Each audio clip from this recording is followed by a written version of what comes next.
I wander through the quiet city streets. Under street lamps and moonlight, wind brushes past my ears, blowing my hair forward. Thinking back to my relationship with Wilson.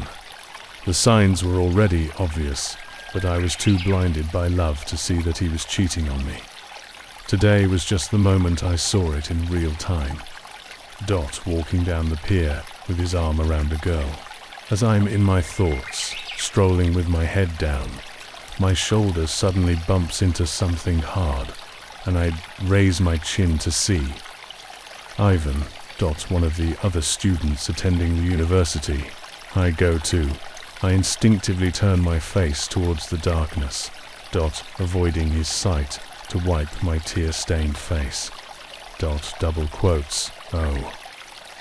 Hey, Ivan, didn't see you there, sorry, I mumble, trying to make my voice sound casual, but it doesn't work out. It's fine.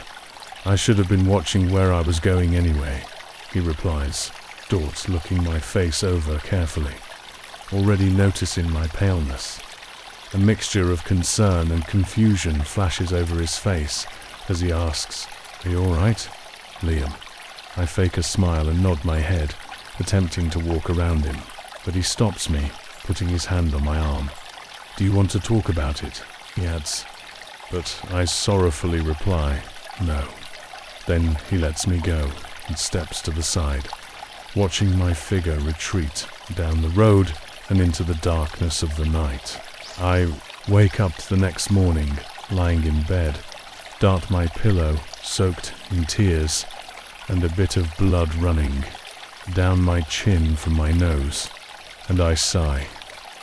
I usually have nosebleeds when I get too stressed or emotional, so I'm used to it, especially since my parents always say I work too hard or I'm too over-emotional. It sucks. I climb out of bed slowly, my body aching and sore, and my head throbbing.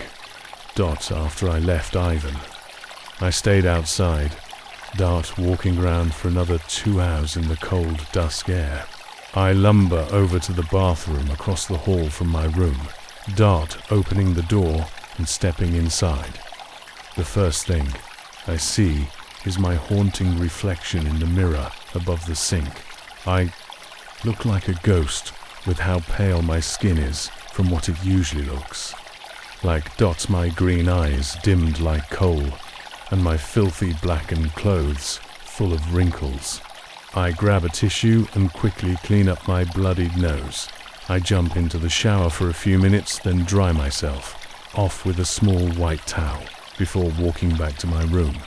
I throw on a white hoodie and some pink jeans, then head downstairs to the kitchen, grabbing my wallet and my bag, but I stop in my tracks when I see him, Wilson, just sitting there like I didn't see him, cheating on me at the pier. He looks up and smiles at me as I notice him, just sitting there like I didn't see him cheating on me at the pier. He looks up and smiles at me as I notice him. "Hey, sleepyhead, you came back late last night," he states, standing up and walking over to me, wrapping his arms around my waist, but I step back. "Yeah, don't worry about it," I mumble, before waltzing to the front door and walking out. Double quotes, "Okay," he calls after me. I walk down the street, lost in my head, racing with thoughts, until I finally snap out of it, where my brain recognizes the place I go to every morning before I go to my classes at Unixo University, the Clam Cafe. The scent of fresh coffee grounds and sweet pastries fills the air as I head inside, going to the counter and ordering my usual, a small cupcake and an iced tea. The barista happily hands me my order, greeting me like an old friend. I see her almost every day. I come here. I sip the frothy milk tea, walking out of the cafe as I check my watch. 9:10. I'm going to be late for homeroom. A few minutes pass as I make my way to the university campus. When I get to the main gate, I'm about to head inside when my body freezes up. I'm too overwhelmed, and I know that if I go to any of my classes, Wilson will definitely be there as well, just to torture me without knowing he's doing.